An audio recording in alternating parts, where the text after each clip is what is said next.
नमस्कार प्यारे साथियों, स्वागत और अभिनंदन आप सभी का आपके डिजिटल लर्निंग प्लेटफॉर्म पर।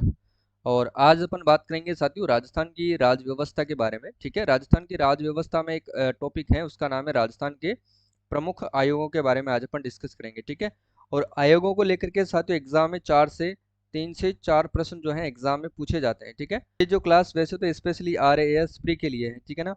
RAS प्री वालों के लिए ये क्लास है, लेकिन अगर चलो सबसे पहले बात करते हैं अपन साथियों राज्य सूचना आयोग के बारे में डिस्कस करते हैं। देखिएगा, राजस्थान के प्रमुख आयोगों की चर्चा कर रहे हैं, जिसमें अपन बात करते हैं साथियों किसकी, राज्य सूचना आयोग की। ठीक है ना, देखो राज्य सूचना आयोग की अपन डिस्कस करते हैं। वो देखिए राज्य सूचना आयोग, देखो राज्य सूचना आयोग की बात करते हैं तो राज्य सूचना आयोग जो है इसका जो गठन है वो एग्जाम में पूछा जाता है। तो इसका जो गठन है साथियों वो कब होता है, 18 अप्रैल सन 2006 को राज्य सूचना आयोग का गठन होता है। जब गठन किया गया तो साथियों इसका मुख्यालय है जो कहाँ पर सुनिश्चित किया गया था, तो ये मुख्यालय ध्यान रखना है साथियों, जयपुर के अंदर है। मुख्यालय भी आपसे साथियों पूछा जा सकता है कि जो है राज्य सूचना आयोग का मुख्यालय कहाँ पर है, तो ये जयपुर के अंदर स्थित है। ठीक है ना, गठन कब होता है, 18 अप्रैल सन 2006 को इसका गठन होता है। ठीक है, ये बात आपको ध्यान रखनी है। इसके बाद साथियों जो राज्य सूचना आयुक्त हैं उनके मुख्य सूचना आयुक्त की और जो उसके आयुक्त होते हैं उनकी नियुक्ति कौन करता है, तो नियुक्ति की जाती है किसके द्वारा, राज्यपाल के द्वारा। और राज्यपाल किसके द्वारा करते हैं साथियों, जो है राज्यपाल जो है एक समिति है उसकी सिफारिश पर साथियों ये राज्य के जो है मुख्य सूचना आयुक्त की और सूचना आयुक्तों की क्या करता है, नियुक्ति करता है। कौन करता है, राज्यपाल करता है। ठीक है ना, अब उस समिति के मेंबर कौन कौन से हैं वो देखिएगा। समिति के जो मेंबर होंगे वो होंगे मुख्यमंत्री, जो कि साथियों अध्यक्ष होंगे, ये ध्यान रख लेना है। इस समिति के अध्यक्ष कौन होंगे, मुख्यमंत्री। और सदस्य कौन होंगे, मुख्यमंत्री द्वारा मनोनीत जो कैबिनेट मंत्री होंगे वो इसके क्या होंगे साथियों, सदस्य होंगे। और एक और मेंबर होता है जो विधानसभा में प्रतिपक्ष का नेता होता है साथियों, वो भी इसका क्या होता है, मेंबर होता है। ठीक है, उसी के अनुसार राज्यपाल क्या करता है, राज्य सूचना आयुक्तों की नियुक्ति करता है। ठीक है, चलो अब बात करते हैं साथियों, प्रश्न यहाँ से डेफिनेट एग्जाम में पूछा जाता है कि प्रथम मुख्य सूचना आयुक्त कौन है। साथियों प्रश्न पूछा जा सकता है कि प्रथम मुख्य सूचना आयुक्त कौन है, तो ये आपको ध्यान रखना है। तो कौन है साथियों, वो श्री MD कारोनी है। ठीक है ना, इनके अपन चर्चा करेंगे लास्ट में, सारे जो भी अभी अब तक जो सूचना आयुक्त बने हैं। ठीक है, देखो अब वर्तमान के जो बात करते हैं कि वर्तमान में मुख्य सूचना आयुक्त कौन है, तो हाल ही में साथियों 9 जुलाई को जो है नए मुख्य सूचना आयुक्त के रूप में जो है नियुक्ति की गई है। वो किनके की गई थी, ML लाठर की, यानी कि मोहनलाल लाठर की। और मोहनलाल लाठर ध्यान रखना साथियों ये कौन है, अपने राजस्थान के पूर्व DGP हैं साथियों, ध्यान रख लेना। ठीक है, ML लाठर जिनकी नियुक्ति की गई थी 9/7/2024 को। ठीक है, और इसी के साथ साथियों 3 सूचना आयुक्त भी जो है नियुक्त किए गए थे। वो 3 सूचना आयुक्त कौन है जिनको नियुक्त किया गया था, एक तो था साथियों सुरेश चंद्र गुप्ता, एक थे महेंद्र कुमार पारख, और एक थे साथियों टीकाराम शर्मा। ठीक है, और इनको साथियों रामबाण लगा लेना, 100% एग्जाम में पूछे जाएंगे, ये ध्यान रखना। वर्तमान मुख्य सूचना आयुक्त कौन है, ML लाठर, और इनके साथ जो 3 सूचना आयुक्त नियुक्त किए गए थे, सुरेश चंद्र गुप्ता, महेंद्र कुमार पारख और टीकाराम शर्मा। ठीक है, चलो अब देखो राज्य सूचना आयोग जो है अध्यक्ष जो है आज तक जो अध्यक्ष बने हैं उनकी सूची अपन देखते हैं। सबसे पहले अध्यक्ष बनते हैं MD कारोनी, जो कब बनते हैं, 18 अप्रैल सन 2006 को, जब इसका गठन होता है राज्य सूचना आयोग का। ठीक है, इसके बाद T श्रीनिवासन बनते हैं साथियों, ठीक है ना, 5 सितंबर 2011 को। और इसके बाद बनते हैं जो है सुरेश कुमार चौधरी बनते हैं, जो 6 नवंबर 2015 को बनते हैं। ठीक है ना, तो दूसरे नंबर पर थे T श्रीनिवासन, तीसरे नंबर पर थे सुरेश कुमार चौधरी, चौथे नंबर पर बने थे साथियों देवेंद्र भूषण गुप्ता, जो कब बने थे, 11 दिसंबर 2020 को बनाए गए थे। और अब ध्यान रखना साथियों पांचवे जो अध्यक्ष बने हैं ML लाठर, यानी कि मोहनलाल लाठर बने हैं, जो कि साथियों 9 जुलाई 2024 से लगातार रहने वाले हैं। ठीक है ना, लगातार, ये ध्यान रख लेना। जब दूसरा अपडेट होगा तो उसके बाद अपन अपडेट कर देंगे। ठीक है, अब बात आती है इनके कार्यकाल की, बात आती है साथियों कार्यकाल की। तो इनका कार्यकाल 3 वर्ष अथवा 65 वर्ष की आयु जो भी पहले हो। अब देखो साथियों पहले इनका जो कार्यकाल था 5 वर्ष 65 वर्ष की आयु जो भी पहले था, लेकिन जो है अब इनको घटा करके कितना कर दिया गया है, 3 वर्ष अथवा 65 वर्ष की आयु जो भी पहले हो कर दिया गया है। ठीक है, और ये अपने तीनों कोर्स हैं इनका जो है, लेना मत इसको। ठीक है, जो मैं शाम को जो है आपको कॉम्बो कोर्स अवेलेबल करवाने वाला हूँ, वो कॉम्बो कोर्स आपको तीनों एक साथ मिलेंगे। ये वैसे तो 351 इन तीनों की प्राइस है, ठीक है ना, लेकिन आपको मिलने वाला है ये 199 में मिलने वाला है शाम को। ठीक है ना, फिर इसकी प्राइस बढ़ करके 351 हो जाएगी। तो जिसको लेना है ऐप डाउनलोड कर लेना। और ठीक है, देखो अब पदावधि यानी कि जो इनके पदावधि की बात करते हैं, इनका कार्यकाल की बात करते हैं, वो क्या है, किस नियम के अनुसार जो है इसको घटाया गया था, वो देखो। यानी कि साथियों सभी के लिए पद ग्रहण की तिथि से जो है 5 वर्ष या फिर 65 वर्ष तक की आयु जो भी पहले हो। यानी कि साथियों केंद्र सरकार ने सूचना का अधिकार संशोधन कानून 2019 के द्वारा राज्य मुख्य सूचना आयुक्त के कार्यकाल को घटा करके कितना किया गया है, 3 वर्ष अथवा 65 वर्ष की आयु जो भी पहले हो, 3 वर्ष अथवा 65 वर्ष की आयु जो भी पहले हो किया गया है। किसके अनुसार, सूचना का अधिकार कानून 2019 के द्वारा, ये भी आपको ध्यान रखना है, ठीक है ना। अब इसके बाद देखो, राज्य सूचना आयोग यानी कि प्रबंधन जो विनियम है 2007 को जो है सूचना का अधिकार अधिनियम साथियों 2005 की धारा 15(4) के तहत क्या किया गया था, बनाया गया था। ये ध्यान रखना, किसको, राजस्थान सूचना आयोग जो प्रबंधन विनियम 2007 है, इनको सूचना का अधिकार अधिनियम साथियों 2005 की धारा 15(4) के तहत ही बनाया गया था। ये भी आपको ध्यान रखना है, ठीक है।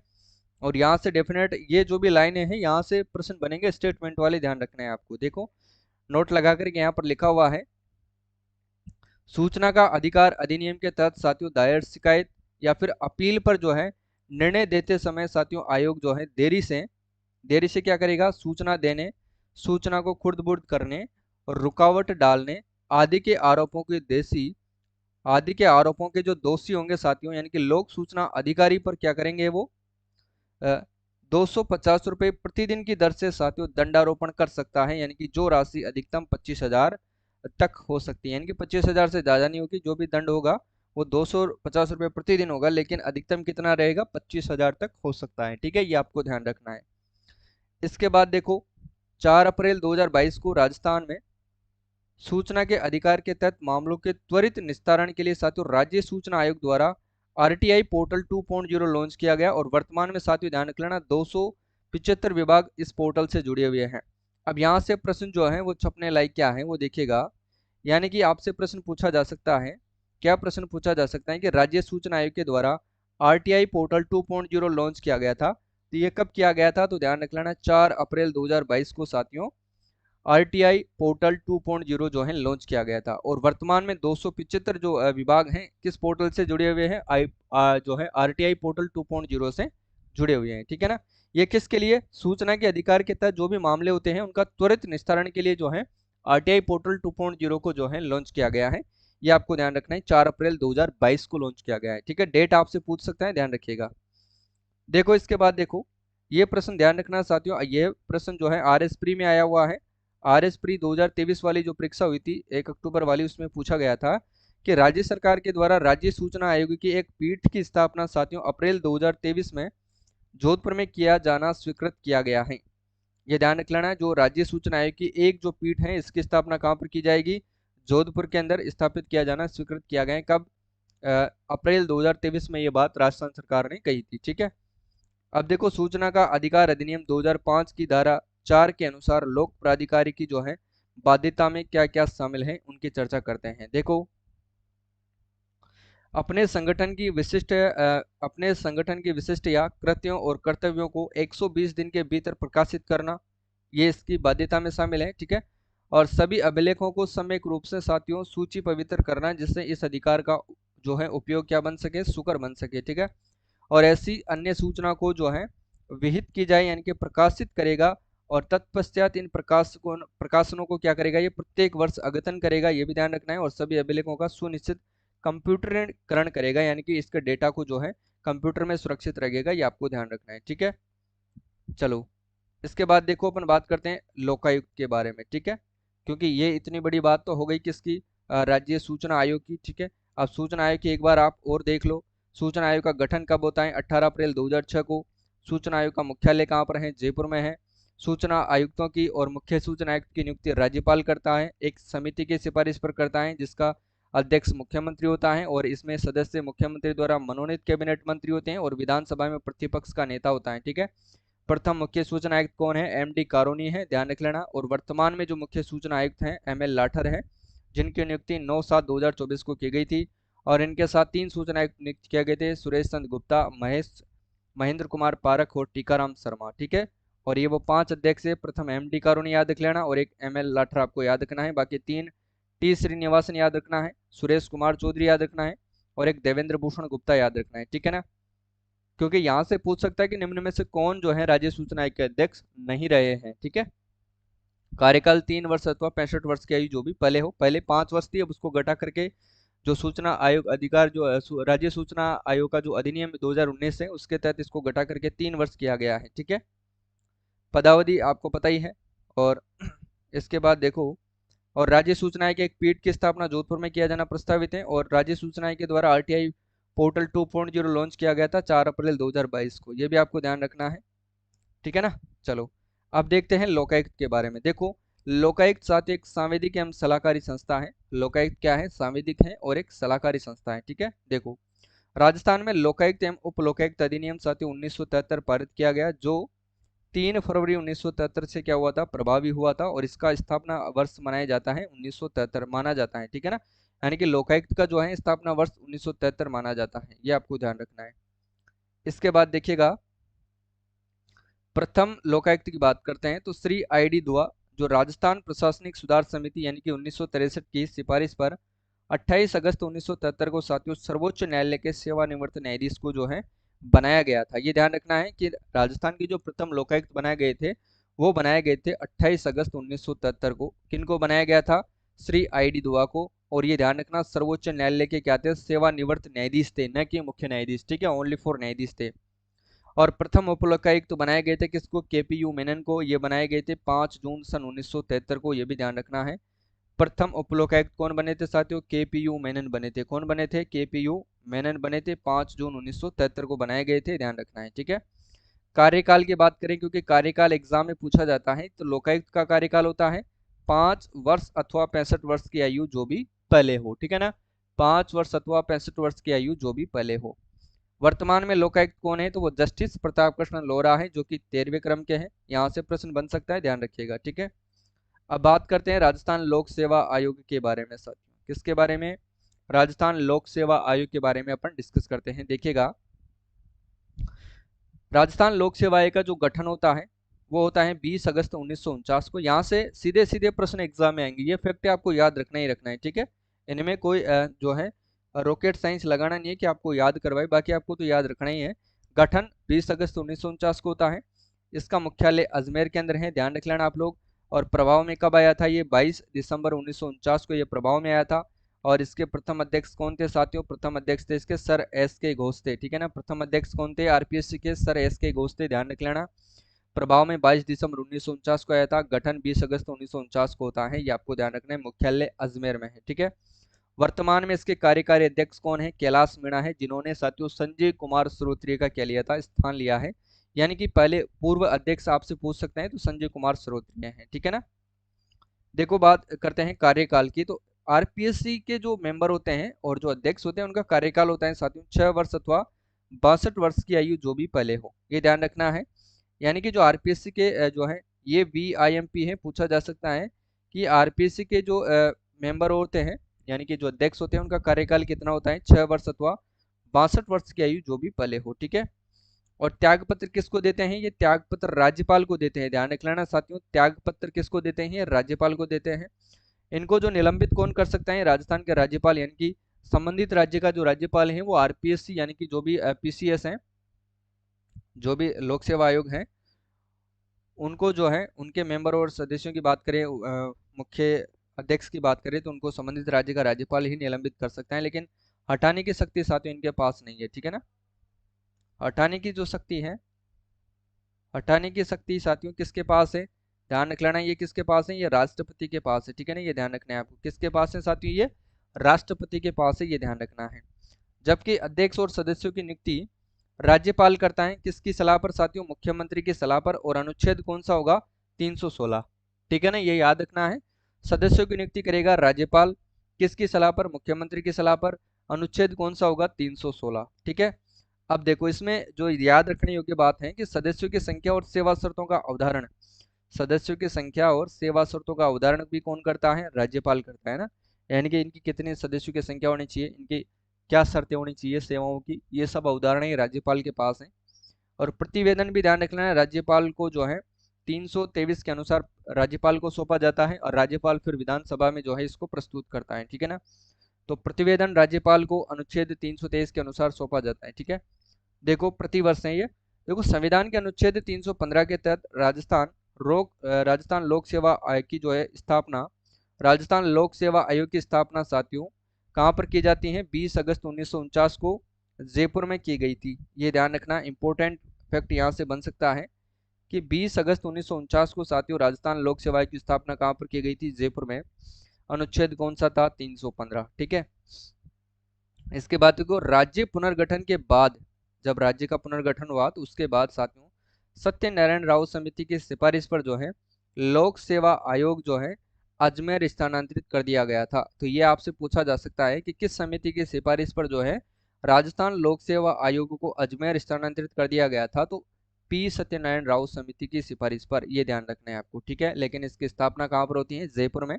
कब होती है? 20 अगस्त 1949 को। ये ध्यान रखना है। प्रभाव में कब आता है? 22 दिसंबर को प्रभाव में आता है। ठीक है। देखो सदस्यों की संख्या, एक तो इसमें क्या होता है? अध्यक्ष होता है और इसमें 7 सदस्य होते हैं, यानी कि 1 + 7 सदस्य ये आयोग है, बराबर कुल सदस्यों की संख्या इसमें 8 है। ठीक है ना।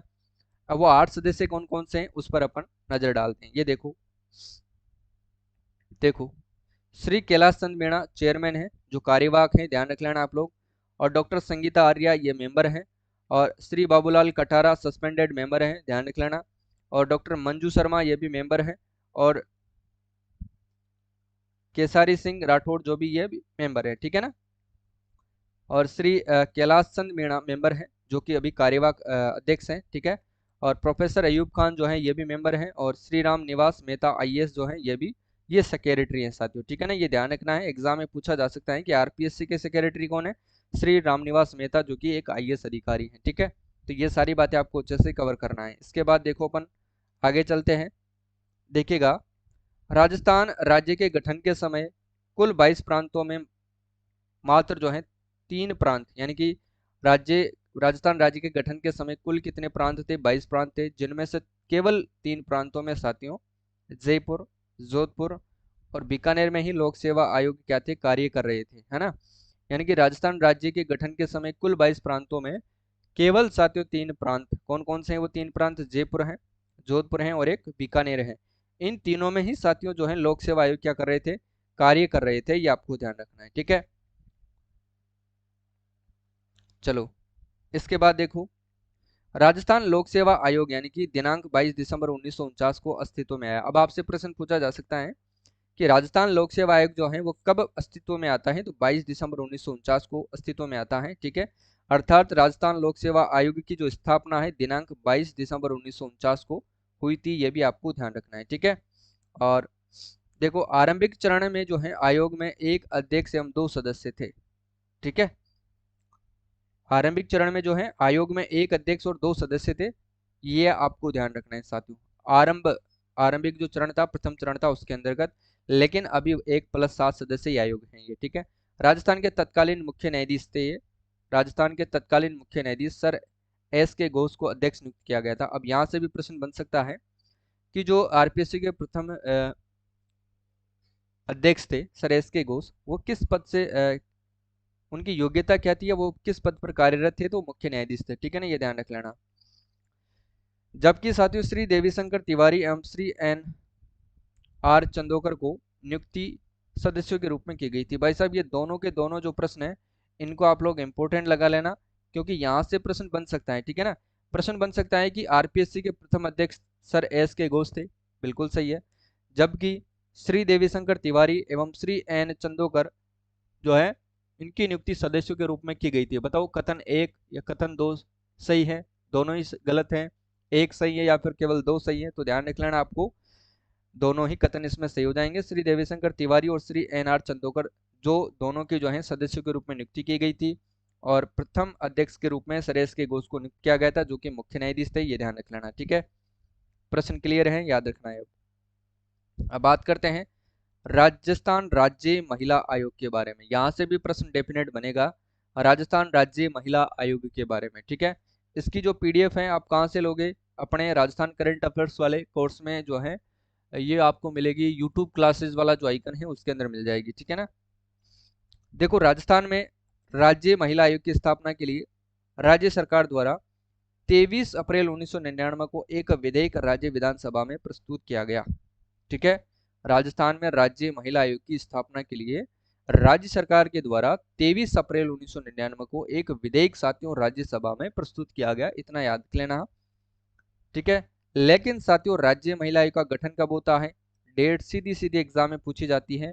15 मई 1999 को राज्य महिला आयोग का गठन होता है। ठीक है, ये किस प्रकार की संस्था है? तो ध्यान रख लेना, राज्य महिला आयोग गैर संवैधानिक यानी कि सांविधिक निकाय है अथवा परामर्शकारी निकाय है। ये केवल और केवल परामर्श दे सकती है, इसके परामर्श को मानना और न मानना सरकार का काम है। ठीक है, जबकि राज्य महिला आयोग का मुख्यालय जयपुर के अंदर है और इनका कार्यकाल भी साथियों 3 वर्ष का होता है। ये भी आपको ध्यान रखना है, इनका कार्यकाल 3 वर्ष का होता है। और इनमें जो सदस्यों की संख्या होती है, एक तो इसमें अध्यक्ष होता है प्लस 3 सदस्य होते हैं। एक इसमें अध्यक्ष होता है और 3 सदस्य ही होते हैं, यानी कि ये साथियों 4 सदस्यीय आयोग है, ये ध्यान रखना है। ठीक है, वर्तमान अध्यक्ष रेहाना रियाज चिश्ती हैं, जो साथियों 11/2/2022 से लेकर के 10/2/2025 तक ये रहने वाली है। ठीक है, वर्तमान में सदस्य कौन है? क्योंकि यहाँ से डेफिनेट एग्जाम में प्रश्न पूछा जा सकता है कि राज्य महिला आयोग के सदस्य के रूप में कौन कौन है। तो सदस्य हैं श्रीमती सुमन यादव, श्रीमती अंजना मेघवाल और श्रीमती सुमित्रा सेन। तो राज्य महिला आयोग की सदस्य कौन है? श्रीमती सुमन यादव है, श्रीमती अंजना मेघवाल है और श्रीमती सुमित्रा जैन है और अध्यक्ष रेहाना रियाज चिश्ती है। आयोग साथियों 4 सदस्य ही हैं, एक अध्यक्ष और 3 सदस्य। ठीक है, कार्यकाल 3 वर्ष का है, मुख्यालय जयपुर में है, ये आपको ध्यान रखना है। और गठन 15 मई 1999 को इसका गठन होता है। ठीक है, चलो अब आज तक जो है राज्य महिला आयोग के अध्यक्ष रहे हुए कौन कौन है? देखो, राज्य महिला आयोग की प्रथम अध्यक्ष थी कौन? कांता खतूरिया, ध्यान रख लेना, जो 1999 से लेकर के 2002 तक अपने पद पर कार्य रही। दूसरे नंबर पर बने थे पवन सुराणा, जो 2003 से 6 तक थे। तारा भंडारी 6 से 9 तक और लाड कुमारी जैन 11 से 14 तक और सुमन शर्मा ध्यान रखना 15 से 18 तक। और अब जो है वो है 22 से लेकर के 25 तक रहने वाली है रेहाना रियाज चिश्ती। ठीक है, क्लियर है? 5-6 अध्यक्ष अब तक जो है इसके बन चुके हैं। छठी रेहाना रियाज चिश्ती है, बाकी कांता खुतूरिया प्रथम है, ये पूछी जा सकती है। सदस्यों का नाम जरूर याद करना है, श्रीमती सुमन यादव, श्रीमती अंजना मेघवाल, श्रीमती सुमित्रा सेन। ठीक है, इसके बाद देखो नोट लगा करके, राजस्थान राज्य सरकार के द्वारा 8 मार्च 2000 को राज्य महिला नीति की घोषणा की गई थी। यानी कि प्रश्न पूछा जा सकता है कि राजस्थान राज्य सरकार के द्वारा राज्य महिला नीति की घोषणा कब की गई थी? तो 8 मार्च 2000 को साथियों राज्य महिला नीति की घोषणा की गई थी। ये डेफिनेट एग्जाम में पूछे जाने लायक प्रश्न है, पूछ सकता है। ठीक है, राज्य महिला नीति की घोषणा, क्लियर है ना? अब बात करते हैं आयोग की संरचना की, बात करेंगे आयोग की जो संरचना है वो किस प्रकार से होगी। देखो, आयोग के अधिनियम की साथियों धारा 3 के अनुसार आयोग में राज्य सरकार द्वारा नियुक्त अध्यक्ष और सदस्य सचिव सहित, ध्यान रख लेना साथियों, सदस्य सचिव सहित 4 सदस्य इसमें होंगे। ठीक है ना, अध्यक्ष और सदस्य सचिव सहित 4 सदस्य होंगे इसमें। सचिव को भी गिने तो 4 है, ना गिने तो 3 है। ठीक है ना, सदस्यों में एक तो अनुसूचित जाति अथवा अनुसूचित जनजाति की और एक साथियों अन्य पिछड़ी जाति की महिला होगी। यानी कि सदस्यों की स्थिति भी इन्होंने साफ कर दी है कि जो इसमें सदस्य होंगे साथियों, एक तो होगा अनुसूचित जाति, एक होगा अनुसूचित जनजाति और एक होगा साथियों अन्य पिछड़ी जाति की महिलाएं होगी। ठीक है, तीनों महिलाएं होंगी, ध्यान रख लेना। इसमें एक और बात याद रखने योग्य है, नोट लगा करके लिखना है कि दिनांक 16 अप्रैल 2009 के पश्चात आयोग में जो है ना अध्यक्ष एवं सदस्यों की नियुक्ति साथियों राज्य सरकार के साथियों स्तर से होना अपेक्षित है। दिनांक 16 अप्रैल 2009 के पश्चात आयोग में अध्यक्ष एवं सदस्यों की नियुक्ति कौन करेगा? राज्य सरकार करेगी। इससे पहले कौन करता था? राज्यपाल करता था। ठीक है ना, ध्यान रख लेना आप लोग। देखो, नियुक्ति को लेकर के आपसे प्रश्न पूछा जा सकता है। नियुक्ति, तो नियुक्ति कौन करेगा? राज्यपाल करेगा साथियों। कौन करेगा? राज्यपाल, सॉरी, राज्य सरकार करेगी। ठीक है ना, नियुक्ति कौन करेगी? राज्य सरकार करेगी। राज्य सरकार, राज्य सरकार। ठीक है ना, नियुक्ति कौन करेगी? राज्य सरकार की। 16 अप्रैल 2009 के पश्चात, ये आपको ध्यान रखना है। अब इसके कार्य क्या क्या होते हैं साथियों, क्योंकि कार्य भी एग्जाम में पूछे जाते हैं कि यानी कि राज्य महिला आयोग के कार्य क्या क्या होते हैं। तो ध्यान रख लेना, महिला उत्पीड़न से संबंधित शिकायतें सुनना तथा उनकी जांच करना, महिला सशक्तिकरण हेतु प्रयास करना और महिलाओं के संवैधानिक प्रावधानों के क्रियान्वयन पर निगरानी रखना, ये इसके कार्य है। ये भी आपको ध्यान रखना है, डेफिनेट याद रखना, प्रश्न एग्जाम में पूछा जा सकता है, इसलिए ध्यान रखिएगा, ठीक है। अब एक और नोट लगा करके आपको क्या लिखना है वो देखिए। देखो, अधिनियम की धारा 14 के अनुसार आयोग राज्य सरकार को वार्षिक प्रगति प्रतिवेदन प्रस्तुत करेगा। धारा 14 खंड 2 के अनुसार राज्य सरकार आयोग की सिफारिशों पर क्या करेगा, प्रस्तावित कार्यवाही और सिफारिशों को क्या करेगा, अस्वीकार किए जाने के कारणों के ज्ञापन सहित साथियों आयोग की रिपोर्ट विधानमंडल जो है उसके सदन के समक्ष ये प्रस्तुत करेगी। ये आपको ध्यान रखना है, ठीक है, इंपॉर्टेंट है, ध्यान रख लेना आप लोग। अब बात करते हैं साथियों किसके बारे में, मुख्य सचिव के बारे में, क्योंकि मुख्य सचिव को लेकर के भी कई बार एग्जाम में प्रश्न पूछे गए हैं, ठीक है, ठीक है ना। चलो मुख्य सचिव के बारे में देखते हैं।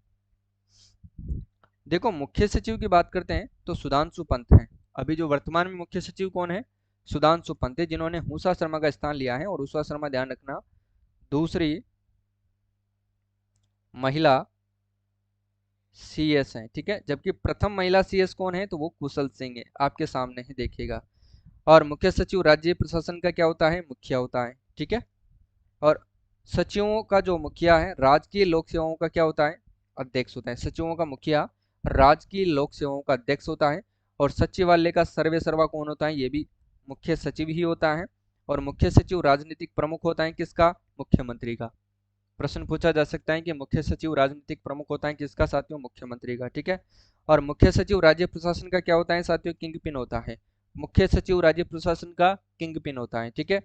और मुख्यमंत्री के सपनों, कार्यक्रम, योजनाओं, नियोजन के जो भी सपने देखता है मुख्यमंत्री, उन सपनों को साकार रूप देने वाला जो शिल्पी होता है, जो कारीगर होता है, वो कौन होता है, सीएस होता है। यानी कि मुख्यमंत्री के सपनों, जैसे कि सपने क्या होते हैं, उसके कार्यक्रम करना, योजनाएं बनाना और नियोजन करना, इन सबको साकार रूप देने का काम होता है मुख्य सचिव का, ये ध्यान रखना है, ठीक है।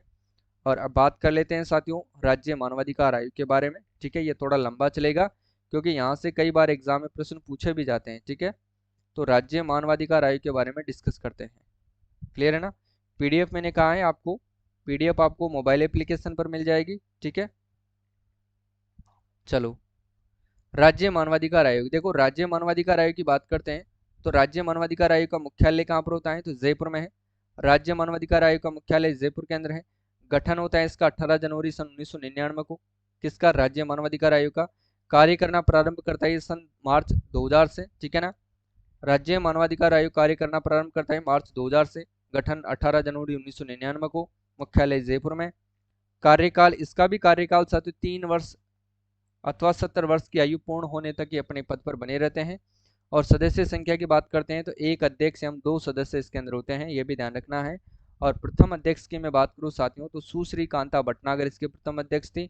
और वर्तमान अध्यक्ष की बात करें तो गंगाराम मूलचंदन इसके वर्तमान अध्यक्ष हैं, ये ध्यान रखना है, ठीक है। चलो, नोट लगा करके लिखना है। इनके पदावधि के बारे में दिया हुआ है साथियों, वो देखिएगा कि पहले राज्य मानवाधिकार आयोग के अध्यक्ष और सदस्य अपने पद धारण करने की तिथि से 5 वर्ष अथवा 70 वर्ष की आयु पूर्ण करने होने जो है तक ये बने रह सकते थे। यानी कि इससे पहले क्या थे, 5 वर्ष अथवा 70 वर्ष आयु पूर्ण होने तक ये अपने पद पर बने रहते थे, ये ध्यान रख लेना। लेकिन मानवाधिकार संशोधन विधेयक 2019 के द्वारा इनके कार्यकाल को कम करके 3 वर्ष अथवा 70 वर्ष आयु की पूर्ण होने तक कर दिया गया है तथा अध्यक्ष को दोबारा नियुक्त होने के लिए योग्य कर दिया गया है। यानी कि इससे पहले जो है अध्यक्ष दोबारा नियुक्त होने के योग्य नहीं था, लेकिन साथियों मानवाधिकार संशोधन विधेयक 2019 के द्वारा जो है अब अध्यक्ष को क्या किया जा सकेगा, दोबारा नियुक्त किया जा सकेगा। लेकिन इनके कार्यकाल को घटा करके 3 वर्ष अथवा 70 वर्ष की आयु पूर्ण करने तक रखा गया है, ठीक है।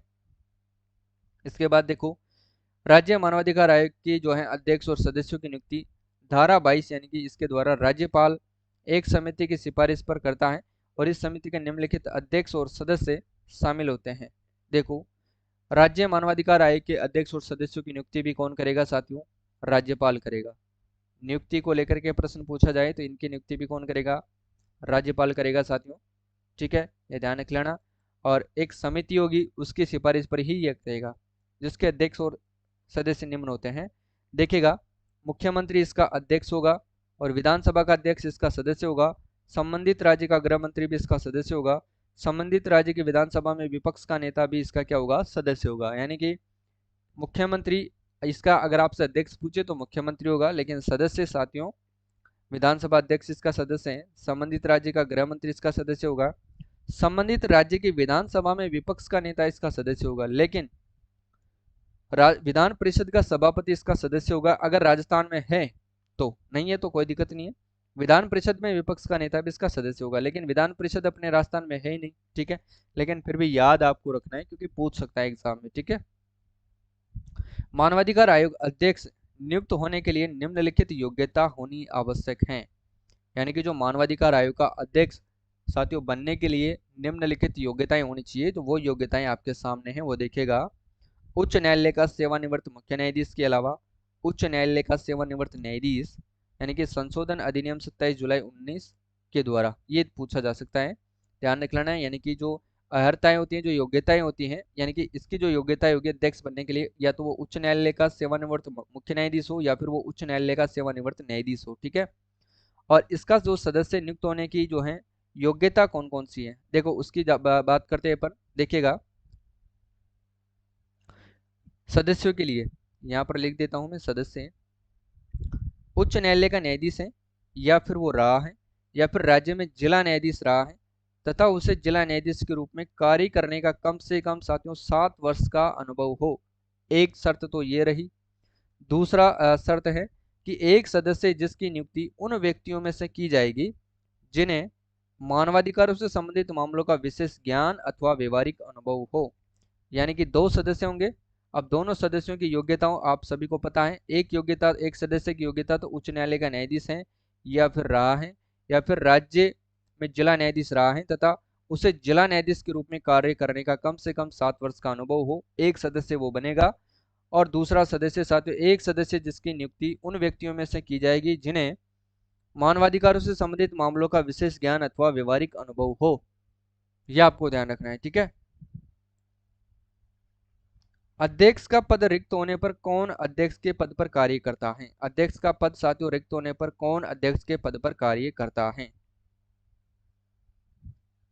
देखो 25 के अनुसार, धारा 25 के अनुसार अध्यक्ष की मृत्यु होने पर, त्याग पत्र देने अथवा किसी भी प्रकार से उसका पद रिक्त होने पर नए अध्यक्ष की नियुक्ति किए जाने तक राज्यपाल किसी अन्य सदस्य को अध्यक्ष के रूप में प्राधिकृत कर सकता है। यानी कि अध्यक्ष की जब मृत्यु होती है तो त्याग पत्र देने, यानी कि जो रिक्त होने की जो शर्तें हैं वो क्या हैं, देखो।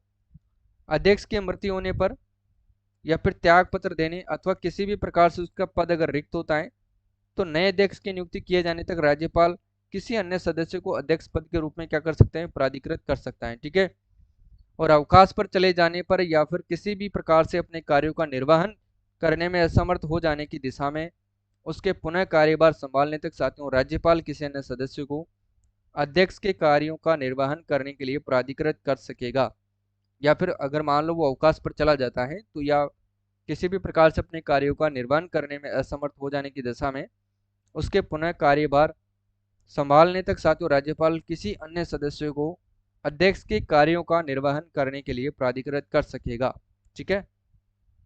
देखो राज्य मानवाधिकार आयोग की जो है कार्य, राज्य मानवाधिकार आयोग की कार्य क्या क्या है, देखो राज्य मानवाधिकार के कार्यों के बारे में चर्चा करते हैं। राज्य मानवाधिकार आयोग के अध्यक्ष और सदस्य किसी जेल को देख सकते हैं, मानव अधिकारों की सुरक्षा का पुनरावलोकन कर सकते हैं, मानव अधिकारों के उल्लंघन की स्वेच्छा से जांच करना, सिफारिश या सलाह देना।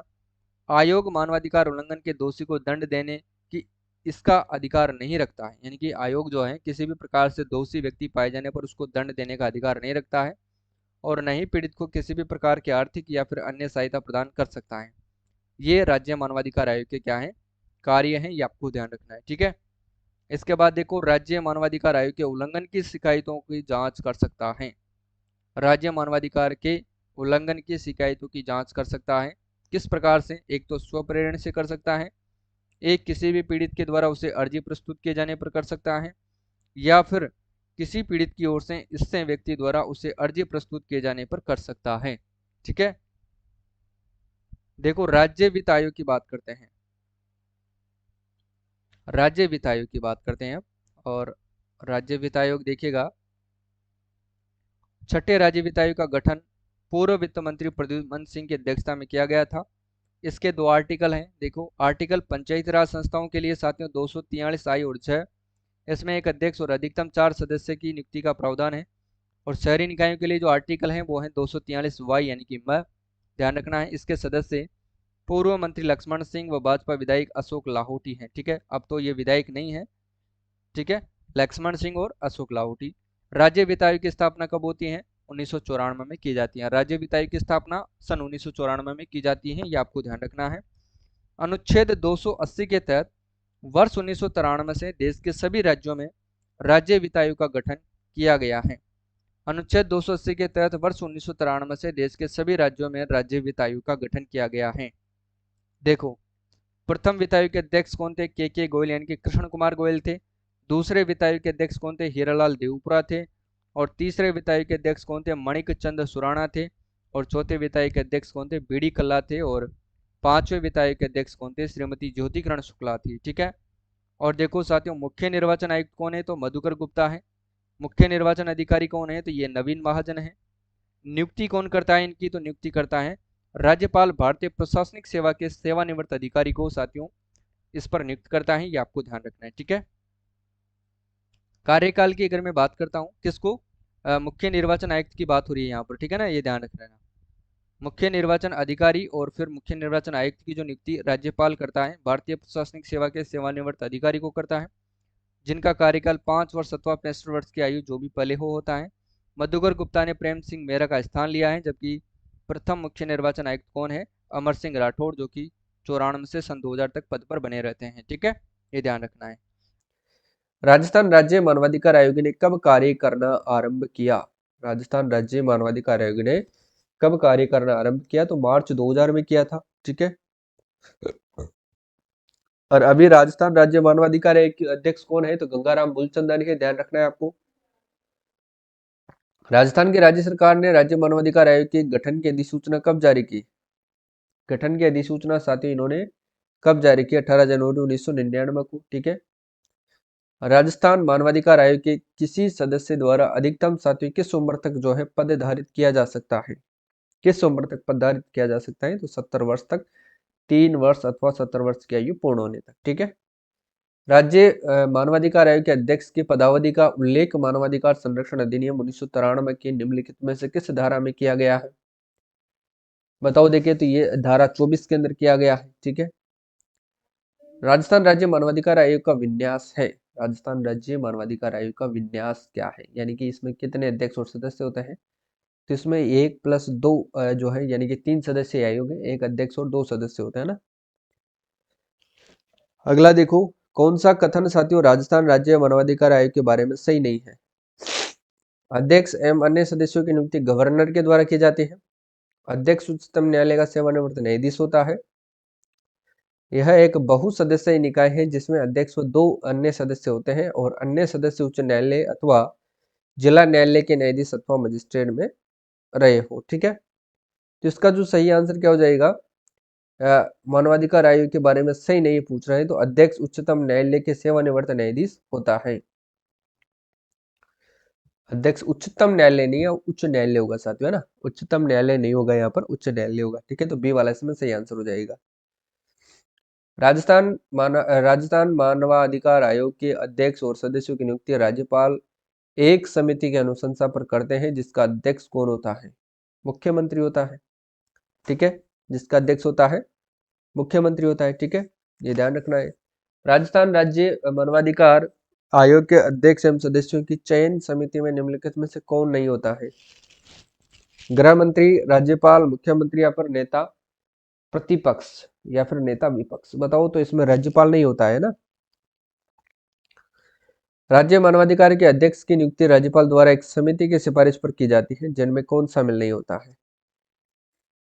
बताओ, देखे, मुख्यमंत्री, विधानसभा अध्यक्ष, विधानसभा का विपक्ष का नेता या फिर उच्च न्यायालय का मुख्य न्यायाधीश? तो इसमें जो नहीं होता है वो होता है साथियों उच्च न्यायालय का मुख्य न्यायाधीश, इसमें जो है शामिल नहीं होता है। देखो, मानवाधिकार संरक्षण अधिनियम 1993 के निम्नलिखित में से किस धारा में राज्य मानवाधिकार आयोग के जो अध्यक्ष है इसकी नियुक्ति साथियों के प्रावधान का उल्लेख है? नियुक्ति के प्रावधान का उल्लेख है धारा 22 के अंदर, ठीक है, ये ध्यान रख लेना आप लोग। बी वाला सही होगा इसमें तो ना। अगला देखो, कौन राजस्थान राज्य मानवाधिकार आयोग का अध्यक्ष नहीं था? बताओ कौन नहीं था? जस्टिस प्रेमचंद जैन नहीं थे, है ना। मार्च 2022 तक साथी उपलब्ध जानकारी के अनुसार राजस्थान राज्य मानवाधिकार आयोग के माननीय अध्यक्ष कौन है? माननीय अध्यक्ष कौन है? 22 की उपलब्ध जानकारी के अनुसार बताओ देखे, तो वो है साथियों आपके श्री गोपाल कृष्ण व्यास जी के व्यास।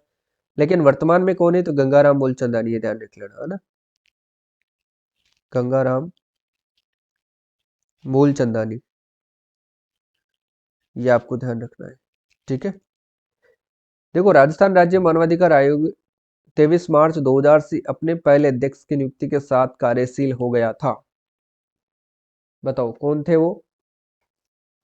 कार्यशील हो गया था जस्टिस सुश्री कांता भटनागर, सबसे पहले यही थे, है ना। डी वाला होगा इसमें। निम्नलिखित में से किसने सबसे कम कार्यकाल के राजस्थान राज्य मानवाधिकार आयोग का पद संभाला था? सबसे कम कार्यकाल, वो कौन थे? सुश्री कांता भटनागर थे, ठीक है। अगला देखो, राज्य मानवाधिकार आयोग के अध्यक्ष का पद रिक्त होने की स्थिति में साथियों अध्यक्ष के रूप में कौन कार्य करता है? अध्यक्ष के रूप में कौन कार्य करता है? राज्यपाल सदस्यों में से क्या करता है? किसी एक को अध्यक्ष के रूप में प्राधिकृत कर सकते हैं, ये बात आपको ध्यान रखना है, ठीक है। निम्न में से कौन सा एक राज्य मानवाधिकार आयोग का कार्य नहीं है? मानवाधिकार आयोग का कार्य कौन सा नहीं है? बताओ देखे। सजा देने का नहीं है, बाकी जेलों को देखना, मानवाधिकार उल्लंघन को स्वेच्छा से जांच करना, मानवाधिकारों की सुरक्षा को पुनरावलोकन करना। बाकी ये जो जो मानवाधिकारों का उल्लंघन करता है ना, उनको सजा नहीं दे सकते हैं, ठीक है।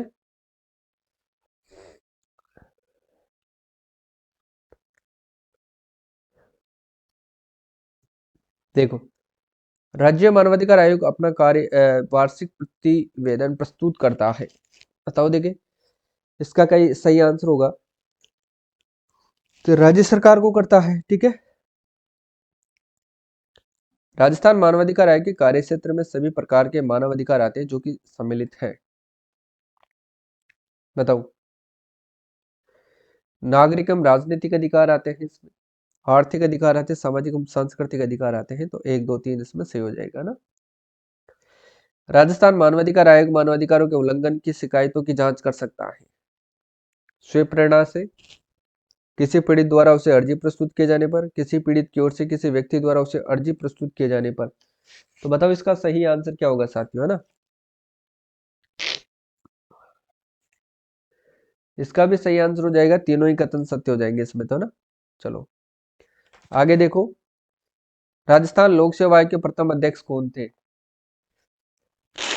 सर एस के घोष थे, ये तो सभी को आता होगा। राजस्थान लोक सेवा आयोग का प्रभाव में आया था, प्रभाव में कब आया था ये आया था 22 दिसंबर 1949 को ना। राजस्थान राज्य के गठन के समय अनुबंध करने वाले कुल 22 प्रांतों में से मात्र साथियों एक ही लोक सेवा आयोग में एक ही लोक सेवा आयोग कार्यरत थे। बताओ देखिए इसका सही आंसर क्या होगा, कौन बताएगा? बताओ, तो 3 हो जाएगा, ठीक है। किस अनुच्छेद में कहा गया है कि इस अनुच्छेद के उपबंधों के अधीन रहते हुए संघ के लिए एक लोक सेवा आयोग और प्रत्येक राज्य के लिए साथियों एक लोक सेवा आयोग होगा? ये किसके अंदर ये बात कही गई है? तो आर्टिकल 315 के अंदर ये बात कही गई है, ठीक है। 2 या अधिक राज्यों के लिए संयुक्त लोक सेवा आयोग के अध्यक्ष एवं सदस्यों की नियुक्ति किसके द्वारा की जाती है? नियुक्ति के संबंध में अपन बात करते हैं तो नियुक्ति साथियों उनकी की जाती है, किसकी बात हो रही है? संयुक्त लोक सेवा आयोग की बात कर रहे हैं तो इनकी नियुक्ति राष्ट्रपति करता है, जबकि राज्य लोक सेवा आयोग और सदस्यों की नियुक्ति सिर्फ कौन करता है? मुख्यमंत्री की सलाह पर राज्यपाल करता है ना, ये ध्यान रखना है आप।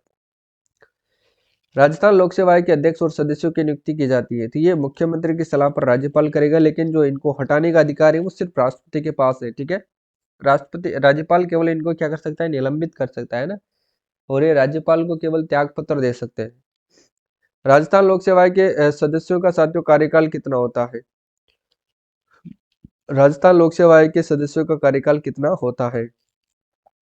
कार्यकाल की बात हो रही है तो कार्यकाल 6 वर्ष अथवा 62 वर्ष की आयु दोनों में से जो भी पहले हो, ये ध्यान रख लेना आप लोग, ठीक है। सी वाला इसमें सही हो जाएगा। अगला क्वेश्चन देखो, राजस्थान लोक सेवा आयोग के अध्यक्ष को निलंबित किया जा सकता है। राजस्थान लोक सेवा आयोग के अध्यक्ष को साथियों निलंबित किया जा सकता है। तो निलंबित राजस्थान के राज्यपाल के द्वारा किया जा सकता है, ये थोड़ा सा आपको ध्यान रखना है, ठीक है। राजस्थान लोक सेवा आयोग के अध्यक्ष को पद से हटाया जा सकता है।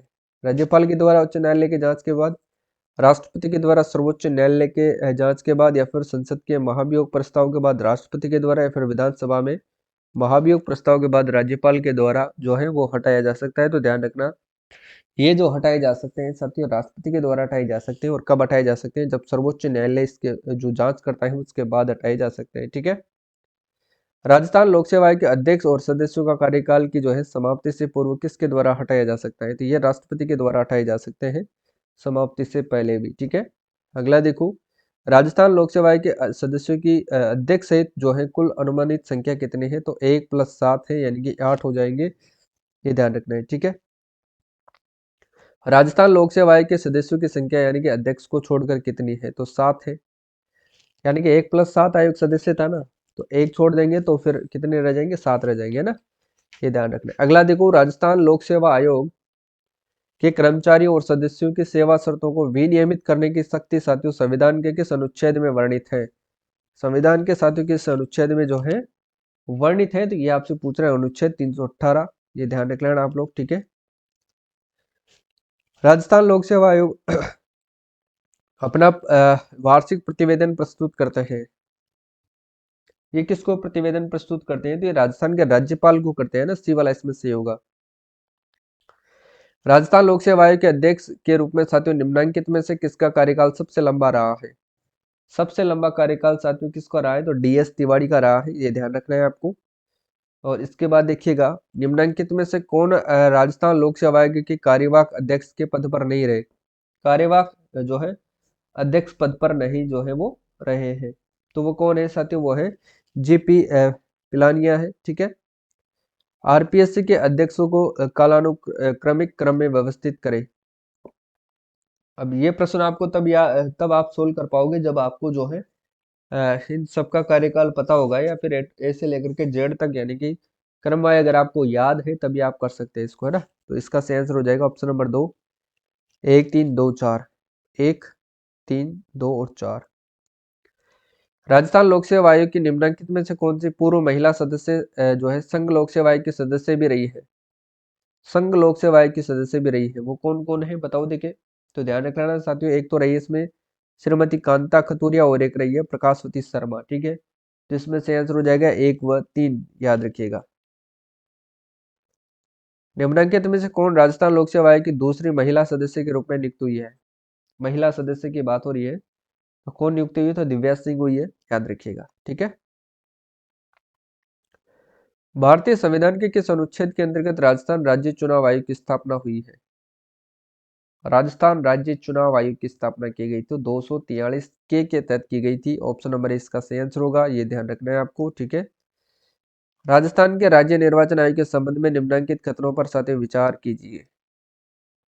विचार करो भाई। भारतीय संविधान के अनुच्छेद 243 के अधीन जुलाई 1994 में इसका गठन किया गया, या फिर राज्य निर्वाचन आयुक्त के प्रावधान में एक सदस्यीय समिति आयोग है। तो इसका जो सही आंसर क्या हो जाएगा? 1 व 2 दोनों क्या हो जाएंगे साथियों? सत्य हो जाएंगे, ठीक है। ये वाला इसमें सही रहेगा, याद रखना है आपको, ठीक है।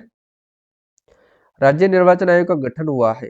राज्य निर्वाचन आयोग का गठन साथियों कब हुआ था, ये भी आपको बताना है। तो जुलाई 1994 को हुआ था, ऑप्शन नंबर इस सही आंसर होगा। माह अगस्त 2022 में साथियों किसे राजस्थान का मुख्य निर्वाचन आयुक्त नियुक्त किया गया? मुख्य निर्वाचन आयुक्त, मुख्य निर्वाचन आयुक्त तो ध्यान रख लेना साथियों, आयुक्त की बात की जाए और अधिकारी दोनों अलग अलग होते हैं, तो श्री मधुकर गुप्ता को तो आयुक्त किया गया है, जबकि अधिकारी नवीन महाजन को बनाया गया है, ठीक है। नवीन महाजन ये अधिकारी है ना, मुख्य निर्वाचन अधिकारी, याद रखिएगा। राजस्थान का कौन सा विधानसभा निर्वाचन क्षेत्र भारत के निर्वाचन आयोग के द्वारा क्रमांक 1 पर है? भाई साहब, ये जो प्रश्न है साथियों, ऐसे प्रश्न आते हैं जो एग्जाम में टफ होते हैं। शार्दुल सर इसका सही आंसर होगा ना। अगला क्वेश्चन होगा, देखो, राज्य निर्वाचन आयोग के निम्न कार्यों पर विचार कर सही कथन का जो है चयन करना है। ऐसे प्रश्नों को फिर छोड़ा ही जाता है। देखो इसका सही आंसर क्या होगा। राज्य के पंचायतों और नगर पालिकाओं के चुनावों के लिए मतदाता सूची तैयार करना, ये इसका काम है। बिल्कुल सही बात है भाई। राज्य की पंचायतें और नगर पालिकाओं के लिए निर्वाचन करवाता है, ये भी सही बात है ना। देखो, राज्यपाल के निर्देशनों के अनुरूप पंचायत एवं नगर पालिकाओं के अतिरिक्त अन्य निकायों के लिए निर्वाचन करवाता है, ये गलत हो जाएगा। भारत के निर्वाचन आयोग के द्वारा सौंपे गए मतदाता सूचियों को तैयार करने एवं निर्वाचन करवाने के लिए कार्य करता है, ये भी गलत हो जाएगा। ए वाला इसका सही बेस्ट आंसर है, ये आपको ध्यान रखना है, ठीक है। ए और बी दोनों इसमें क्या हो जाएंगे, सही हो जाएंगे। ईवीएम मशीन में सत्य नोटा बटन का उपयोग पहली बार कौन से विधानसभा चुनाव में किया गया था? ये प्रश्न है, शानदार प्रश्न है, ध्यान रखना। तो 14वां जो विधानसभा चुनाव हुआ था उसके अंदर इसका प्रयोग किया गया था 2013 के अंदर, ठीक है। राजस्थान के प्रथम वित्त आयोग का अध्यक्ष कौन था? प्रथम वित्त आयोग का अध्यक्ष कौन था, बताओ। देखिए, के गोयल थे क्या? बिल्कुल, कृष्ण कुमार गोयल थे, याद रखिएगा ना। देखो, राजस्थान में किसको राजस्थान ध्यान रखना, निम्न में से किसको राजस्थान में साथियों छठे वित्त आयोग का अध्यक्ष नियुक्त किया गया? तो प्रद्युमन सिंह को, याद रखना है। पंचायतों के लिए गठित राजस्थान राज्य वित्त आयोग संविधान के किस अनुच्छेद के अंतर्गत उल्लेखित है? बताओ देखिए, इसका सही आंसर क्या होगा। तो ये हो जाएगा ना साथियों 243 जय, है ना। राज्य सूचना आयोग का गठन कब हुआ? बताओ देखिए, राज्य सूचना आयोग का जो है गठन कब होता है? 18 अप्रैल 2006 को होता है ना। ये तो अपन डिटेल से पढ़ चुके हैं। जो है राजस्थान के प्रमुख आयोगों की बात हुई है, तो उस वीडियो को आप अलग से देख लेना, डिटेल में है, थ्योरेटिकल है, ठीक है। राज्य सूचना आयोग के साथियों वर्तमान सूचना आयुक्त कौन है? राज्य सूचना आयोग के साथियों वर्तमान में जो है सूचना आयुक्त कौन है? मुख्य सूचना आयुक्त की बात हो रही है, तो इसके अंदर दे रखा है साथियों डीबी गुप्ता, लेकिन ये नहीं है। अभी वर्तमान के अंदर कौन है, तो ध्यान रख लेना एम एल लाठर है। एम एल लाठर है ना, ये थोड़ा सा ध्यान रखना है आपको। अगला देखो, राजस्थान राज्य के प्रथम मुख्य सूचना आयुक्त कौन थे? एमडी कारोनी थे, यही थे क्या? प्रथम मुख्य सूचना आयुक्त 18 अप्रैल 2006 को बनाए गए थे। कौन सा राज्य जो है मुख्य सूचना आयुक्त एवं राज्य सूचना आयुक्त की नियुक्ति के लिए जो है गठित समिति का सदस्य नहीं होता है? नहीं होता है, बताओ देखिए। तो ध्यान रखना, राज्यपाल के द्वारा नाम निर्देशित उच्च न्यायालय का एक न्यायाधीश, इसका यहाँ पर कोई काम नहीं है। बाकी विधानसभा में विरोधी दल का नेता, राज्य का मुख्यमंत्री जो समिति का मुखिया होता है, और मुख्यमंत्री द्वारा नाम निर्देशित एक मंत्रिमंडल का मंत्री होता है ना। राज्य का मुख्य सूचना आयुक्त की नियुक्ति कौन करता है? मुख्य सूचना आयुक्त की नियुक्ति कौन करता है? राज्यपाल करता है, ठीक है।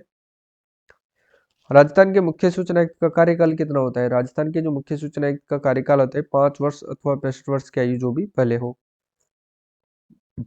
ठीक है। ये ध्यान रखना है आपको।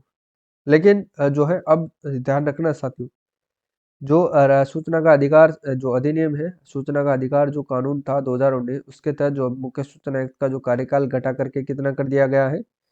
5 से घटा करके 3 वर्ष या 65 वर्ष जो भी पहले हो ना। ये तो अपन बात करते हैं प्रश्न की। अब ये वर्तमान में आपको यही याद रखना है, ठीक है। ये अधिनियम 2019 की बात हो रही है।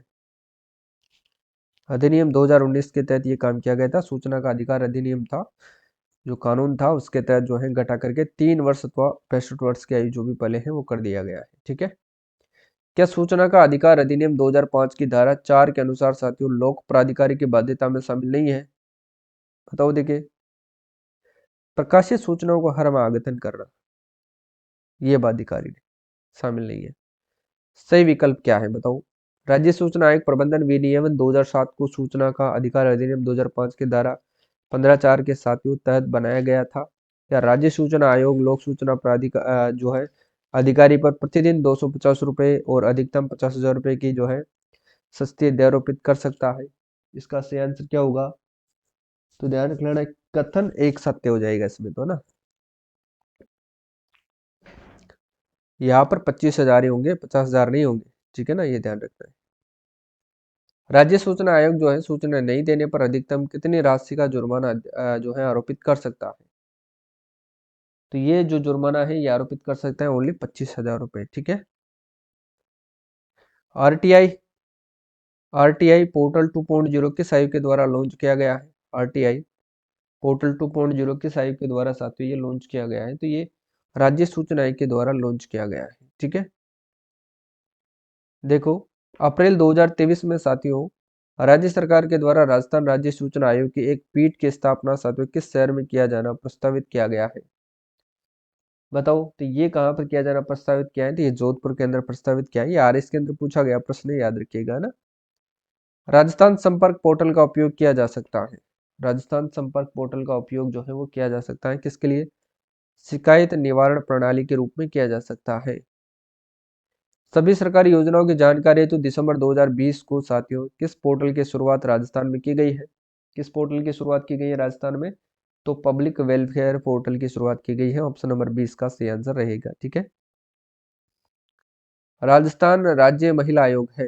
राजस्थान राज्य महिला आयोग एक संवैधानिक निकाय है या फिर संवैधानिक निकाय है या फिर जो है साथियों नियामक निकाय है या फिर अध्यादेश द्वारा बनाया गया है? तो ये साथियों एक सांविधिक निकाय है, ठीक है। किस वर्ष में साथियों राजस्थान राज्य महिला आयोग की स्थापना हुई है?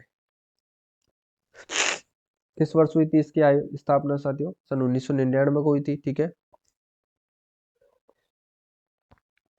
राज्य महिला आयोग के अध्यक्ष पद पर साथियों कौन आसीन नहीं रहा है? कौन आसीन नहीं रहा है? तो गिरिजा व्यास नहीं रही है, ठीक है। फरवरी 2022 में राजस्थान राज्य महिला आयोग का अध्यक्ष नियुक्त किया गया है।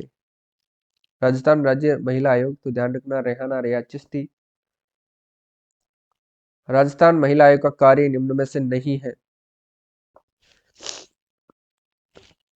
बी वाला, महिला उत्पीड़न के दोषियों को दंडित करना इसका कार्य नहीं है, ठीक है। बाकी सभी कार्य है। राजस्थान राज्य महिला आयोग के संबंध में कौन से कथन जो है सत्य है? आयोग के अध्यक्ष और सदस्यों की नियुक्ति राज्यपाल करता है। आयोग का गठन 15 मई 1999 को हुआ। गैर गैर संवैधानिक व परामर्शकारी निकाय है। इसका कार्य महिला उत्पीड़न से संबंधित शिकायत से सुनने तथा उनकी जांच करना है। सत्य कथन आपसे पूछ रहा है और सत्य कथन ही साथियों आपको बताना है, ठीक है। तो इसका जो सत्य कथन हो जाएगा 2, 3 और 4। क्या हो जाएगा साथियों? 2, 3 और 4, ठीक है ना। 2, 3 और 4, 2, 3, 4, ऑप्शन नंबर 2 इसका सही आंसर हो जाएगा, क्योंकि जो है इनके अध्यक्ष और सदस्यों की नियुक्ति कौन करती है? राजस्थान सरकार करती है। ये आपको ध्यान रखना है, ठीक है। अगला क्वेश्चन देखो, राजस्थान लोक सेवाओं के प्रदान की गारंटी साथियों अधिनियम 2011 किस तारीख को से प्रवर्तित हुआ है? तो वह 14 नवंबर 2011 को ना, 14 नवंबर 2011 को। राजस्थान लोक सेवा गारंटी अधिनियम 2011 का उद्देश्य क्या है? इसका उद्देश्य क्या है? पारदर्शिता लाना, सेवा प्राप्ति का अधिकार देना, शिकायत निवारण तंत्र उपलब्ध करवाना। तो डी वाला सही होगा इसमें, है ना। राजस्थान लोक सेवाओं के प्रदान की गारंटी अधिनियम साथियों 2011 के अंतर्गत 15 विभागों की कुल कितनी सेवाएं इसमें शामिल की गई हैं? तो 108 सेवाएं इसके अंदर शामिल की गई हैं। ये थोड़ा सा आपको ध्यान रखना है, ठीक है। देखो, अगला जो क्वेश्चन आता है वो क्या है? देखो, राजस्थान लोक सेवाओं के प्रदान की गारंटी अधिनियम 2011 के बारे में अधोलिखित कथनों को पढ़िए और इस सही कूट का चयन करिए। देखिए, इसकी शुरुआत 15 सरकारी विभागों की 108 सेवाओं में से की गई थी। ये भी आपको ध्यान रखना है, ठीक है। ये तो सही है। सेवा प्रदान करने की निर्धारित अवधि की जो है गणना में जो है राजकीय अवकाशों को छोड़ा जाता है। ये भी सही है। तो 1 व 2 दोनों इसमें सही हो जाएंगे, ठीक है ना, ध्यान रखना है आपको। अगला देखो, जन समस्याओं के निराकरण के लिए निम्नलिखित में से किस अधिनियम को लागू करने में राजस्थान का पहला राज्य है? बताओ, देखो, सुनवाई का अधिकार अधिनियम, है ना। सुनवाई का अधिकार अधिनियम, राजस्थान में सुनवाई का अधिकार अधिनियम किस वर्ष लागू हुआ था? सुनवाई का अधिकार अधिनियम जो है किस वर्ष लागू किया गया था? सन 2012 के अंदर लागू किया गया था, है ना। राजस्थान लोक सेवा गारंटी अधिनियम 2011 के अंतर्गत प्रथम साथियों अपीलीय प्राधिकारी के निर्णय के विरुद्ध कितने दिनों में द्वितीय अपीलीय प्राधिकारी को अपील की जा सकती है? बताओ देखें। तो 60 दिन के अंदर अपील की जा सकती है। राजस्थान साथियों जन आधार प्राधिकरण का अध्यादेश लागू हुआ है। राजस्थान जन आधार प्राधिकरण अध्यादेश लागू हुआ है। बताओ कब लागू हुआ है? 18 दिसंबर 2019 को लागू हुआ है, ध्यान रख लेना आप लोग, ठीक है। इसके बाद देखो, राजस्थान भू राजस्व जो है अधिनियम किस वर्ष पारित हुआ? भू राजस्व जो अधिनियम है वो कब पारित हुआ था? तो ये हुआ था साथियों सन 1956 को पारित हुआ था, ठीक है। इसके बाद जो राजस्थान में राजस्व मंडल की स्थापना कब की गई थी? राजस्थान में जो है राजस्व मंडल की स्थापना की गई थी सन 1949 के अंदर की गई थी, ठीक है। राजस्थान में साथियों प्रथम राजस्व दिवस का आयोजन कब हुआ? राजस्थान में प्रथम जो है राजस्व दिवस का आयोजन साथियों कब हुआ था? तो ये हुआ था 15 अक्टूबर 2020 को, है ना, 15 अक्टूबर 2020 को हुआ था। राजस्थान साथियों सिविल सेवा प्राधिकरण स्थित है, ये जयपुर केंद्र है, ठीक है। राजस्थान सिविल सेवा अपीलीय अधिकरण की जयपुर पीठ के क्षेत्राधिकार में आने वाले संभागों के सही कूट को आपको पहचानना है। बताओ देखिए, सही कूट को आपको जो है वो पहचानना है। बताओ फटाफट से।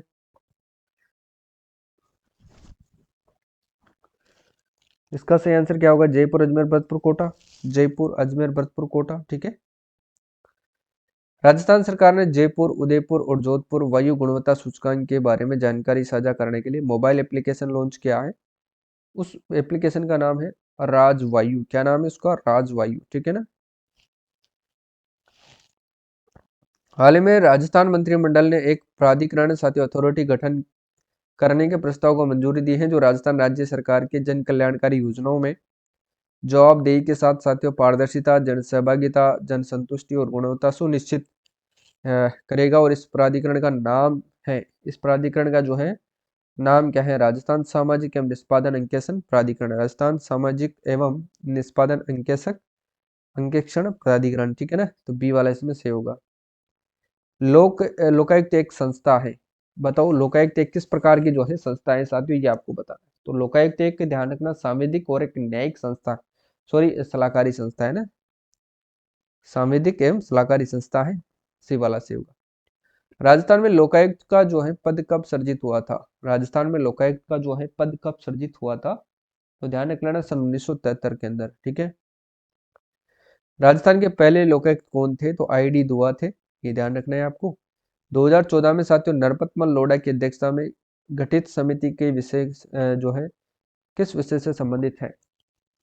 ये कौन से विषय से संबंधित थी? तो ये लोकायुक्त से संबंधित थी, ठीक है। निम्न कथनों पर विचार कीजिए और फिर सही कूट का आंसर आपको देना। राजस्थान में लोकायुक्त की संस्था की स्थापना सन 1973 में की गई थी। न्यायमूर्ति ID दुआ राजस्थान के पहले लोकायुक्त थे। बताओ इसका सही आंसर क्या हो जाएगा? तो दोनों ही सही हो जाएंगे, ठीक है, अपन दोनों पढ़ चुके हैं। राजस्थान के 13वें वर्तमान लोकायुक्त कौन है? तो प्रताप कृष्ण लोहरा है, ठीक है। राजस्थान में लोकायुक्त का कार्यकाल होता है, बताओ देखिए, राजस्थान में जो है लोकायुक्त का कार्यकाल होता है 5 वर्ष अथवा 65 वर्ष की आयु जो भी पहले हो, ठीक है। राजस्थान में लोकायुक्त वार्षिक प्रतिवेदन किसको प्रस्तुत करता है? तो ये किसको प्रस्तुत करता है? तो ये राज्यपाल को प्रस्तुत करता है, ठीक है। राजस्थान में लोकायुक्त के पद से संबंधित सही कथन है। राजस्थान में लोकायुक्त के पद से संबंधित साथियों सही कथन क्या है? तो ध्यान रख लेना साथियों, राज्यपाल लोकायुक्त की नियुक्ति करेंगे, बिल्कुल सही है। लोकायुक्त को देय वेतन, भत्ते, पेंशन राजस्थान उच्च न्यायालय के मुख्य न्यायमूर्ति के समकक्ष होंगे। राजस्थान के मुख्यमंत्री के विरुद्ध शिकायतों का अन्वेषण लोकायुक्त द्वारा नहीं किया जा सकेगा, ये भी सही है। तो 1 2 3 इसमें तीनों ही कथन क्या हो जाएंगे? सत्य हो जाएंगे, ठीक है। राजस्थान में लोकायुक्त के संबंध में निम्नलिखित में से कौन सा कथन गलत है? गलत कथन की आपको पहचान करनी है, ठीक है। तो कौन सा कथन गलत है? देखिएगा, इसका कार्य शिकायतों का जांच करना है, वह मुख्य न्यायाधीश द्वारा नियुक्त होता है, ये गलत हो जाएगा। प्रथम लोकायुक्त 1973 में नियुक्त किया गया था, सही है। वह भ्रष्टाचार एवं कुप्रशासन के मामलों पर विचार करता है, ये भी सही है, क्योंकि इनकी नियुक्ति कौन करता है साथियों? राज्यपाल करता है ना। राज्यपाल लोकायुक्त की नियुक्ति के लिए किसके द्वारा जो है किसके साथ परामर्श करता है? मुख्यमंत्री, मुख्यमंत्री उच्च न्यायालय का मुख्य न्यायाधीश, उच्च न्यायालय का मुख्य न्यायाधीश और विधानसभा के प्रतिपक्ष का नेता, या फिर मुख्यमंत्री उच्च न्यायालय का मुख्य न्यायाधीश और विधानसभा में नेता प्रतिपक्ष, किसके जो है किससे ये परामर्श करता है नियुक्ति के संबंध में, ठीक है ना। बताओ सही आंसर क्या होगा इसका। तो मुख्यमंत्री, उच्च न्यायालय का मुख्य न्यायाधीश और विधानसभा में विपक्ष का नेता। ठीक है। अगला देखो, राजस्थान में लोकायुक्त निम्न में से किस कार्य की जांच नहीं कर सकता है? किस कार्य की जांच नहीं कर सकता है? तो ये नहीं कर सकता है, अनुशासनात्मक कार्यवाही की जांच नहीं कर सकता है। ठीक है। राजस्थान लोकायुक्त के संबंध में निम्न में से कौन सा जो है कथन सही है? देखो कौन सा कथन जो है वो सही है, पूछ रहा है आपसे ना। तो देखो, राजस्थान के मुख्यमंत्री लोकायुक्त के क्षेत्राधिकार से बाहर है, बिल्कुल सही है। महालेखाकार राजस्थान लोकायुक्त के क्षेत्राधिकार से बाहर है, ये भी सही है। राजस्थान राज्य विधानसभा सचिवालय के अधिकारी और साथियों कर्मचारी लोकायुक्त क्षेत्राधिकार से बाहर है, ये तो सारे ही बाहर है। ठीक है, ध्यान रखना है आपको। 4 नंबर से होगा। निम्नलिखित में से कौन राजस्थान में साथियों लोकायुक्त की जांच के दायरे में नहीं आते? जांच के दायरे में कौन आते हैं, कौन नहीं आते हैं, है ना। ये भी आपसे पूछा है, तो ध्यान रख लेना साथियों, इसमें कौन कौन नहीं आते। एक तो राजस्थान विधानसभा सचिवालय के कर्मी और एक महालेखाकार राजस्थान, 3 और 4 नहीं आते। ठीक है, अभी अपन ने पिछले प्रश्न में पढ़ा भी था। राजस्थान में लोकायुक्त के संदर्भ में कौन सा कथन सही नहीं है? राजस्थान में लोकायुक्त के संदर्भ में कौन सा कथन सही नहीं है? मुख्यमंत्री सही नहीं है पूछ रहा है। मुख्यमंत्री ध्यान रखना उसकी जांच जो है जांच क्षेत्र से बाहर है, सही नहीं है। ठीक है, ये पूछ रहे हैं आपसे, ये तो सही है। उसकी सिफारिशें सरकार के लिए बाध्यकारी होती है, ये गलत हो जाएगी, क्योंकि बाध्यकारी नहीं है, सरकार के लिए क्यों बाध्यकारी होगी भाई। ठीक है, सही उत्तर चुने। राज्य स्तर पर साथियों लोकायुक्त की नियुक्ति का सर्वप्रथम अनुशंसा किसने करी थी? किसने करी थी भारतीयों? भारत का प्रशासनिक सुधार आयोग 1966-70 ने करी थी, है ना। और अगला क्वेश्चन आता है, वो देखो, राजस्थान में लोकायुक्त एवं उपलोकायुक्त अधिनियम के अंतर्गत आरोपों के अर्थ के बारे में साथियों निम्नलिखित कथन पर आपको विचार करना है और फिर सही कोट का आंसर आपको देना है। ठीक है, इसका जो सही आंसर क्या होगा वो आपको बताना है। तो इसमें तो सारे ही कथन से होंगे। इसका अर्थ है कि लोक सेवक ने कुछ प्राप्त करके कुछ लेकर या स्वयं या दूसरे के द्वारा पक्षपात या फिर दूसरों को अनावश्यक नुकसान करने या परेशान करने के लिए अपने पद का दुरुपयोग किया है। लोक सेवक द्वारा अपने कर्तव्य निष्पादन में किसी लाभ के लिए कार्यवाही नहीं करना। लोक सेवक ने अपना कर्तव्य पालन का व्यक्तिगत हित या फिर अनुचित या भ्रष्टाचार से प्रेरित होकर कार्य किया। लोक सेवक भ्रष्टाचार या लोक सेवक के रूप में निष्ठा की कमी या दोषी, है ना। तो ध्यान रख लेना, इसमें जो है ABCD सारे ही सही है। लोकायुक्त एक लोक सेवक के विरुद्ध साथियों कितने वर्ष पुराने मामलों की शिकायत नहीं की जा सकती? तो ये 5 साल से अधिक पुराने जो भी मामले होंगे उनकी ये शिकायत नहीं करेंगे। ध्यान रख लेना साथियों, याद रखिएगा आप लोग। ठीक है, और आज की क्लास अपन यहीं पर समाप्त करते हैं। इसमें साथियों अपन ने बात करी है आपकी संपूर्ण पॉलिटी के बारे में। ठीक है ना, संपूर्ण पॉलिटी के बारे में आज अपन ने चर्चा करी है। ठीक है, और इसमें साथियों अपन ने संपूर्ण टॉपिकों पर चर्चा करी है। ठीक है, तो आज के लिए बस इतना ही, मिलते हैं अगली क्लास में। तब तक के लिए सभी साथियों को जय हिंद, जय भारत, सभी को राधे राधे, सभी को जय श्री कृष्ण।